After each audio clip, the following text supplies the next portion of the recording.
வணக்கம். வணக்கம்.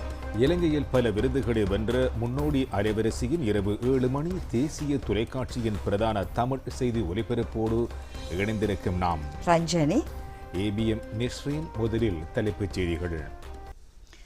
மத்திய மாகாண கைத்தொழில் அமைச்சு மற்றும் கைத்தொழில் மேம்பாடு மற்றும் வணிக ஊக்குவிப்பு திணைக்களத்தினால் 4வது தடவையாக ஏற்பாடு செய்யப்பட்ட கித்துள் உற்பத்தி பொருட்களுக்கான கண்காட்சி கண்டியில் இடம்பெற்றது.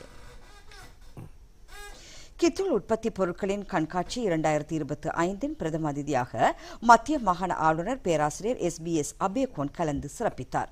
மத்திய மாகாணத்தில் கித்துள் உற்பத்தி தொடர்பான பொருட்களின் உற்பத்தியாளர்கள், தொழில் முனைவோர்களுடைய உணவுப் பொருட்கள் மற்றும் கைவினைப் பொருட்களை விற்பனை செய்வதற்கும் இதன் மூலம் ஒரு வாய்ப்பும் ஏற்படுத்தி கொடுக்கப்பட்டிருந்தது. இதேவேளை பாடசாலை மாணவர்களின் பங்கேற்புடன் இடம்பெற்ற கித்துள் தொடர்பான தயாரிப்பு போட்டியில் வெற்றி பெற்ற மாணவர்களுக்கு பரிசில்களும் வழங்கி வைக்கப்பட்டிருந்தன.